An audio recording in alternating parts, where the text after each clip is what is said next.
എടോ പൈസ എത്ര വേണമെങ്കിലും തരാന്ന് ഞാൻ പറഞ്ഞല്ലോ. എനിക്ക് വേണ്ടത് ആകെ 3-4 ഫോട്ടോസാ എന്റെ തീസസിന് വേണ്ടി. அம்மா பணம் இந்த வேலுச்சாமிக்கு ஒரு பிரச்சனையே கிடையாது. ஆனா எங்க ஓனர் கிட்ட பர்மிஷன் வாங்காம நீங்க இந்த விண்வில் ஃபார்ம்குள்ள வந்ததே தப்பு. ഓ പിന്നെ ഒന്ന് പോടോ. ഇവിടെ ഈ വിൻവിൽ ഫോം മാത്രമല്ലല്ലോ ഉള്ളത്. ഞാൻ വേറെ ഏതെങ്കിലും നോക്കിക്കോളാം. கோவப்படாதம்மா. அம்மா ஒரு நிமிஷம். இந்த ஏரியாவில் மொத்தமா 4300 விண்மில் இருக்கு. அந்த 4300 விண்மிலுக்கும் ஒரே ஓனர் தான், நம்ம ஓனரு. அவர்கிட்ட கேட்காம நீங்க எங்க போனாலும் எதுவும் பண்ண முடியாது. ഈശോയെ, ഇതുങ്ങളോടിനി വാന നിരീക്ഷണം, കാറ്റിന്റെ ഗതി എന്നൊക്കെ എങ്ങനെ തമിഴ് പറഞ്ഞ് മനസ്സിലാക്കും? என்னம்மா சொல்ற? എടോ തന്റെ ഓണർ ആരാണെന്നെങ്കിലും ഒന്ന് പറയടോ. மேடம் டோன்ட் வரி, எங்க ஓனர் யாருன்னு நான் சொல்றேன்.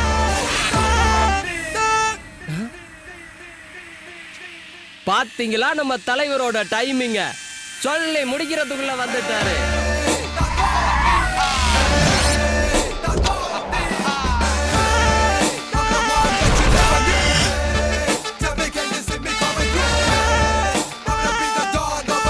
தலைவரே, உங்களை பாக்குறதுக்கு வெளியூர்ல இருந்து ஒரு அம்மா வந்திருக்காங்க. വെളിയൂര് നമ്മയോ? അതാരടാ? കുരിശുപള്ളി മാതാവേ, ഇവളോ? നിക്കടാ അവിടെ. നീയായിരുന്നോ? നീ എന്നതാടി ഇവിടെ? നീ എന്താ ഇവിടെ? അതും ഈ ഫാൻസി ഡ്രസ്സിൽ. പൊന്നാര മോളെ താൻ തോന്നിനി, നീ തൽക്കാലം വണ്ടിയിലോട്ട് കയറ്, കാര്യങ്ങളൊക്കെ ഞാൻ വിശദമായിട്ട് പറയാം. വണ്ടിയിലോട്ട് കയറാൻ വരട്ടെ. അതിനു മുമ്പ് എനിക്കറിയണം, ഓട്ടമൊക്കാലണയ്ക്ക് ഗതിയില്ലാത്ത വടക്കം വീട്ടിലെ ഈ താന്തോന്നി എങ്ങനെയാ ഇന്ത ഉലകത്തുക്ക് തലവരായത്? പണ്ട് 13ാമത്തെ വയസ്സില് അമ്മായിയുടെ മാല മോഷ്ടിച്ച കുറ്റത്തിന് തല്ലും മേടിച്ച് നാട് വിടാൻ കാളവണ്ടി കയറിയവൻ. കാളവണ്ടി അല്ലടി, കള്ളവണ്ടി. ആ, ഏതോ ഒരു വണ്ടി കയറി പോയവൻ എങ്ങനെ ഇതുവരെ എത്തി? ഏതായാലും കാര്യങ്ങളുടെ തുടക്കം ഒരു വണ്ടിക്കകത്ത് നിന്നായതുകൊണ്ട് നീ തൽക്കാലം ഈ വണ്ടിക്കകത്ത് കയറ്, ബാക്കി ഞാൻ വഴിയേ പറയാം. ജാതകം കൊച്ചുകുഞ്ഞിൻ്റെതായതുകൊണ്ടായിരിക്കും ആദ്യ സ്റ്റോപ്പ് ഈ റോഡിലെ ഒരു കള്ള് ഷാപ്പായിരുന്നു. നിമിത്തമോ നിയോഗമോ എന്നെനിക്കറിയില്ല, പക്ഷെ അവിടെ വെച്ച് ആദ്യമായിട്ട് മരിച്ചു മൺമറഞ്ഞു പോയ എന്റെ അപ്പനെ ഞാൻ ജീവനോടെ കണ്ടു. ഈ താന്തോന്നിയുടെ ഉത്തരവാദിയായ ദാവീദ് ലോപ്പസിനെ. എന്നിട്ട് ആ അപ്പനിപ്പോ ഉണ്ട്. ഓർമ്മകളുടെ കുറ്റബോധത്തിൽ സഹനത്തിന്റെ കണ്ണുനീര് കൊണ്ട് ഒരുപടി പുസ്തകങ്ങൾ എഴുതി ഇപ്പോഴും ജീവിച്ചിരിക്കുന്നു. അന്ന് ആ അപ്പൻ എന്നെ നെഞ്ചോട് ചേർത്ത് പിടിച്ച് കണ്ണീരോടെ പറഞ്ഞൊരു വാക്കുണ്ട്: അപ്പന്റെ മോൻ അപ്പനെ പോലെ വടക്കൻ വീട്ടിലെ പ്രതാപികൾക്ക് മുന്നിൽ തോൽക്കരുതെന്ന്, സമ്പന്നനാകണമെന്ന്. ആ വാക്ക് നെഞ്ചിലേറ്റി അവിടെ നിന്ന് തുടങ്ങി ജീവിക്കാൻ. ഈ റോഡിലെ കള്ള് ഷാപ്പിലെ മേശതുടപ്പുകാരനിൽ നിന്നും ബോംബെ ലിയോപോൾസ് കഫേയിലെ വെയിറ്ററിലേക്ക്, പിന്നീട് മാൽഡീവ്സ്, ഒരു ഫിലിപ്പീൻസുകാരൻ സായിപ്പിന്റെ റിസോർട്ടിലെ കിടക്കവിരുപ്പുകാരൻ. ഒടുവിൽ തിരിച്ചറിവിന്റെ പ്രായമായപ്പോൾ കൊച്ചുകുഞ്ഞ് വീണ്ടും കടൽ കടന്നു ദുബായിലേക്ക്. ആ നഗരമാണ് എന്റെ ജീവിതത്തിൽ വഴിത്തിരിവായത്. പക്ഷെ സ്വപ്നങ്ങളുടെ പർദീസായ ദുബായിൽ ഞാൻ എത്തിപ്പെട്ടത് ദഹ്റ ഫിഷ് മാർക്കറ്റിലായിരുന്നു. അവിടെ വെച്ച് ഞാൻ എൻ്റെ നന്ദനെ കണ്ടു. നന്ദനായിരുന്നു പിന്നീട് എൻ്റെ ജീവിതത്തിൽ സുഹൃത്ത്, വഴികാട്ടി, കൂടപ്പുറപ്പ്, എല്ലാം. അങ്ങനെ മനസ്സിൽ ലാളിച്ച് വളർത്തിയ സ്വപ്നങ്ങൾക്ക് ചിറകുകൾ മുളച്ചു തുടങ്ങി. അപ്പന് വേണ്ടി സമ്പന്നനാകാനുള്ളൊരു മകന്റെ കുതിപ്പുകൾക്ക് നന്ദനും കൂട്ടായി. അങ്ങനെ എണ്ണം മറന്നുപോയ ദിനരാത്രങ്ങൾക്കിടയിൽ ഒരു രാത്രി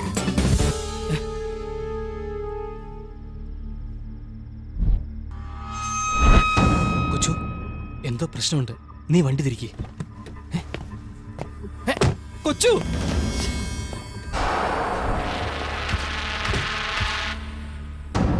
രക്ഷകനായിട്ടായിരുന്നു രക്ഷിക്കാനായിട്ടായിരുന്നു അദ്ദേഹത്തെ എന്റെ കൺമുമ്പിൽ എത്തിച്ചത് എന്നെനിക്കറിയില്ല. ഹാഫിസ് അലി ഇബ്രാഹിം. പ്രാണൻ തിരിച്ചു നൽകിയതിന്റെ പ്രതിഫലമായിട്ട് എന്റെ മുന്നിലേക്ക് വെച്ച് നീട്ടിയത് ഒരു പുതിയ ജീവിതമായിരുന്നു. കൊച്ചുകുഞ്ഞിന്റെ ജീവിതകഥയോട് ഒരു കൗതുകം തോന്നിയതുകൊണ്ടായിരിക്കും കൂടെ നിൽക്കുന്നോ എന്ന വലിയ മനുഷ്യൻ അന്നെന്നോട് ചോദിച്ചു.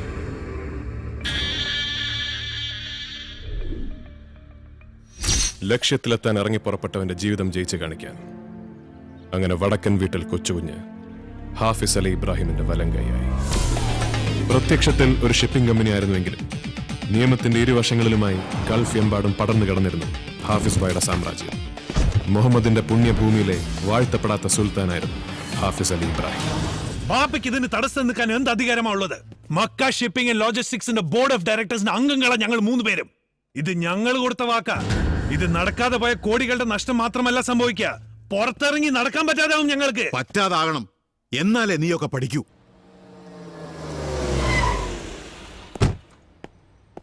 കൊല്ലം കുറെയായി ഹാഫിസ് അലി ഇബ്രാഹിമിന്റെ നിഴലിൽ ജീവിക്കാൻ തുടങ്ങി ഞങ്ങൾ 3 പേരും.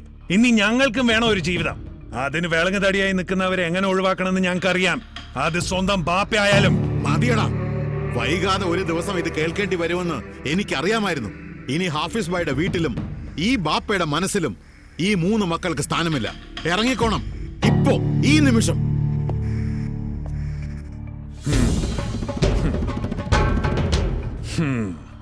വന്നല്ലോ വിശ്വസ്തനായ വാലാട്ടി പട്ടി.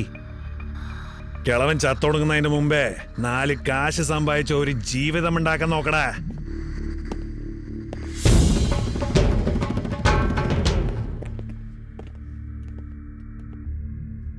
എന്താ ഭായ് പ്രശ്നം? പ്രശ്നം എന്റെ വിധിയാണ്. ജന്മം കൊടുത്ത മക്കളായി പോയില്ലേ. കർമ്മം കൊണ്ട് ഒഴിഞ്ഞാലും ധർമ്മം കൊണ്ട് ഒഴിയില്ലല്ലോ ആ ബന്ധം. മെക്ക ഷിപ്പിംഗിന്റെ ബാനറിൽ കറാച്ചിയിലേക്ക് ഒരു കണ്ടെയ്നർ RDX കടത്താനുള്ള കാശും വാങ്ങി വന്നിരിക്കുക ഹറാം പിറന്നവന്മാര്. ഹാഫിസ് അലി ഇബ്രാഹിമിന്റെ കയ്യില് ഇന്ന് വരെ ഒരു നിരപരാധിയുടെയും ചോര വീണിട്ടില്ല. ഇനി വീഴ്ത്തിക്കയില്ല ഞാൻ.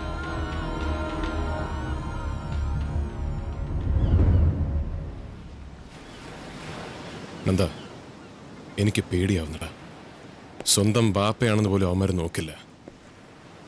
എന്തിനും മടിക്കാത്തവരാ. പേടിക്കാതിരിക്കുക കൊച്ചു, നീയില്ലേ കൂടെ. പോരാത്തതിന് അയാളെ ദാനം കൊടുത്ത ആയിരക്കണക്കിന് ജീവിതങ്ങളുടെ പ്രാർത്ഥനയും.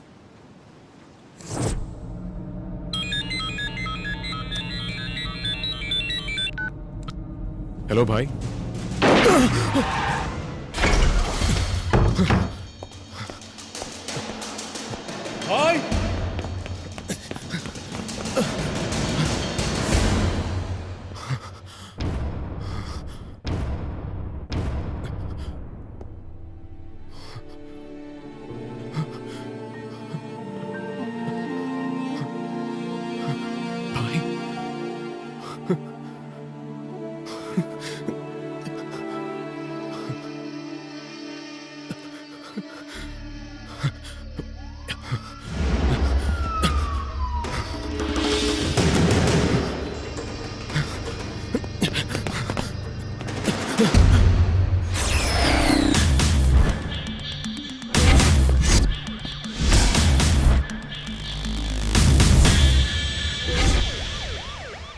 ചതിയായിരുന്നു.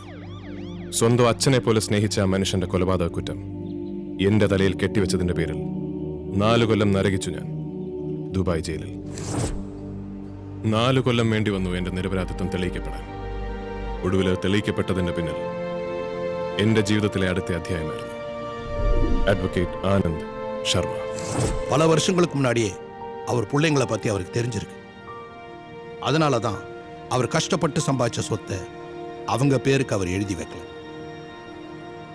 ഹാഫിസ് അലി ഇബ്രാഹിമിന്റെ സാമ്രാജ്യം ഇനി നിന്റെ കയ്യിലാണ്. പകർന്നു കിട്ടിയ ഉത്തരവാദിത്വത്തിന്റെയും സംരക്ഷിക്കാൻ കിട്ടിയ സാമ്രാജ്യത്തിന്റെയും ബലത്തിൽ അങ്ങനെ വടക്കൻ വീട്ടിൽ കൊച്ചുകുഞ്ഞ് ഭായിയായി.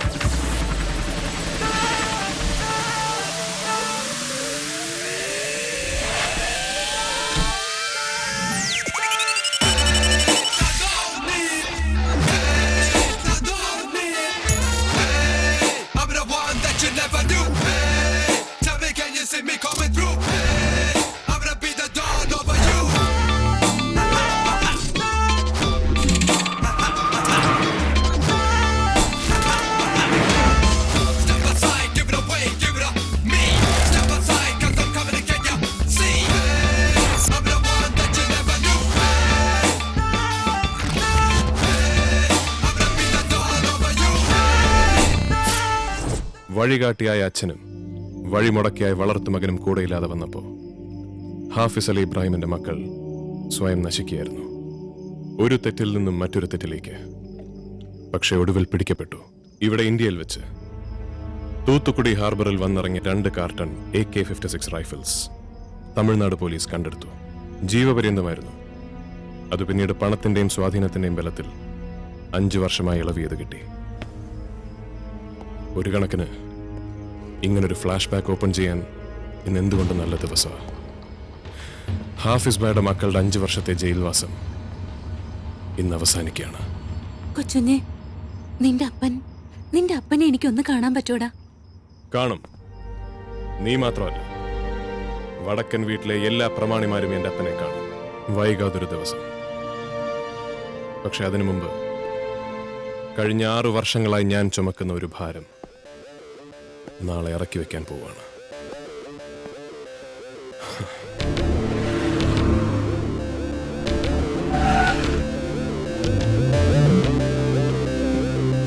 எதுக்காக அர்ஜென்ட்டா என்ன பார்க்கணும்னு சொன்னேன்? என்ன? പണ്ടിതേ കൈകൊണ്ട് എനിക്ക് തന്നതാ. ഹാഫിസ് അലി ഇബ്രാഹിമിന്റെ സമ്പാദ്യം എന്റെ പേർക്ക് എഴുതി വെച്ചതിന്റെ പ്രമാണം. 6 കൊല്ലം സ്വന്തം മകന്റെ സ്ഥാനത്ത് നിന്ന് സ്നേഹിച്ചതിന് എനിക്ക് കിട്ടിയ പ്രതിഫലമാണിത്. ഇതിന്റെ പേരിലാണ് ആ ചോരയിലുണ്ടായ മക്കൾക്ക് എന്നോട് ശത്രുതയെങ്കിൽ അതിങ്ങനെ അങ്ങ് തീരട്ടെ. எதுக்காக என்ன இவ்வளவு தூரம் கூப்பிட்டு இதையெல்லாம் சொல்லிட்டு இருக்கு? அவர் இப்போ ജയിലിലായിരുന്നു ഇന്നലെ വരെ. 5 കൊല്ലത്തെ ശിക്ഷ കഴിഞ്ഞ് പുറത്തിറങ്ങുമ്പോൾ ഇത് തിരിച്ചു കൊടുക്കാൻ നല്ലത് ശർമാജി തന്നെയാണെന്ന് എനിക്ക് തോന്നി. நன்னாய். உன் நல்ல மனசுக்கு நீ எவ்வளவோ சம்பாதிச்சிட்ட. இந்த சொத்துக்காக அவங்களுக்கு உன் மேல இருக்கிற பகை முடியுதுன்னா அது முடியட்டும். போறேன்.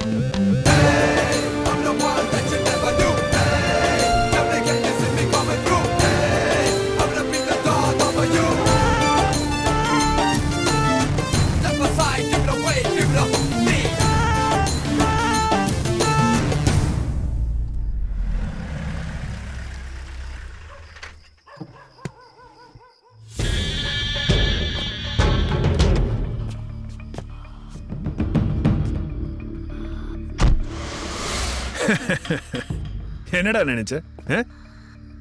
வாழ்க்கை பூரா எங்களை கம்பிக்கு பின்னாடி ஜெயிலே வச்சிடலாம்னு நினைச்சியா? தெரியல, சொல்றேன். நான் அன்வர் அலி. உன் பழைய பாஸ் ஹாஃபிஸ் அலி இப்ராஹிமோட ரத்தத்துல பிறந்த அந்த 3 பசங்கள்ல சின்ன தம்பி. சின்ன தம்பி என்கிட்டயே சொல்ற? ஏன் தம்பி இப்படி எல்லாம் பேசிட்டு இருக்க? நான் உங்களை பார்க்கத்தான் வந்துட்டு இருக்கேன். நாங்களும் உன்னை பார்க்க தான் வந்துட்டு இருக்கோம், வேற எதுக்கும் இல்ல. நாங்க வீட்டுல போய் படுக்கிறது முன்னாடி உன்னை தெக்க வடக்க பார்த்து படுக்க வச்சு உன் தலைக்கு மேல ஒரு விளக்க வச்சு உன்னை நிரந்தரமா தூங்க வைக்க போறோம். தாலாட்டு பாடலாமா?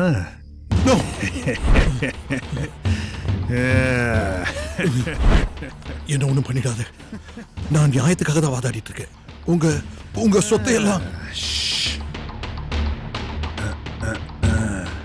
நீ சொல்றது கேட்கறதுக்கு நாங்க தயாரல்ல. இனிமே நீ நியாயம் பேசுறதுக்கு நாக்கு இல்ல, உன் கோர வழியே இருக்காது.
നന്ദ, എവിടെ ഉണ്ടാവന്മാര്? ഇന്ന് രാത്രിയിലെ ഫ്ലൈറ്റിന് ദുബായിക്ക് പോയെന്ന് അറിഞ്ഞത്.